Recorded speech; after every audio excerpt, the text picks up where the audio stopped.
Aujourd'hui, la principale actualité vient de la Fédération de Russie. Ici, les Ukrainiens ont lancé une campagne ferroviaire dévastatrice qui a systématiquement visé les principales artères d'approvisionnement russes à travers plusieurs régions. Avec le flux de troupes, de carburant et d'équipements perturbés ou complètement interrompus, les Ukrainiens ont sectionné les veines qui maintiennent l'effort de guerre russe en vie. Il y a seulement 2 jours, 3 officiers de la garde nationale russe ont été tués par une mine placée sous la voie ferrée dans la région d'Oriol. L'explosion a interrompu la liaison avec Koursk et retardé plus de 15 trains, frappant directement l'un des principaux corridors d'approvisionnement des forces russes le long des régions de Kharkiv et de Soumy. Cette même nuit, un sabotage dans l'oblast de Leningrad a fait dérailler une locomotive tirant 15 wagons-citernes de carburant. Le trafic ferroviaire dans les 2 sens a été stoppé et un conducteur de train a été tué. À Tver, le renseignement militaire ukrainien a mené une opération de précision, plaçant des explosifs sous des wagons-citernes stationnés et les faisant exploser à distance au nœud principal. Plus au sud, les forces spéciales ukrainiennes ont confirmé une frappe réussie sur un train de carburant à la gare de Dzhankoi, en Crimée, perturbant l'approvisionnement du groupement sud des forces russes. Et dans une séquence particulièrement brutale près d'Ostrikivka, dans la région de Zaporijia, les forces ukrainiennes ont fait sauter une voie ferrée, fait dérailler un train de marchandises, puis utilisé des drones FPV pour enflammer le carburant répandu. Il ne s'agit pas d'incidents isolés, c'est le fer de lance d'une campagne visant à rendre la logistique ferroviaire russe quasi impossible. Le rythme et la précision de la campagne s'accélèrent, car l'Ukraine frappe désormais plus en profondeur, plus fréquemment, et avec un arsenal élargi de bombes ferroviaires, de drones FPV, d'unités de sabotage et de raids coordonnés de drones. Cela reflète non seulement l'innovation ukrainienne, mais aussi une stratégie définie il y a des mois dans des rapports et reprise par des analystes russes.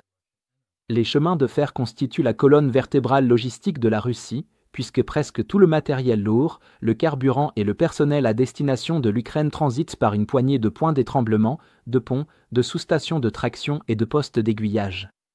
Si 2 ou 3 de ces perturbations surviennent en même temps, les réserves se retrouvent bloquées, les rotations sont manquées et la pression offensive continue s'effondre, permettant aux soldats ukrainiens en première ligne de gérer plus facilement des offensives dispersées.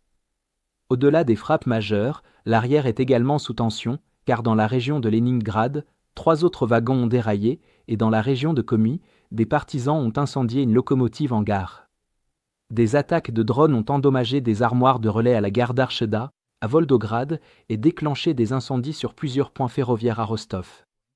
À Voronezh, une frappe ukrainienne a touché une sous-station de traction alimentant la ligne Zuravka-Milrovo, une voie construite pour contourner le territoire ukrainien, et a provoqué l'arrêt automatique du réacteur nucléaire voisin en raison de l'instabilité électrique.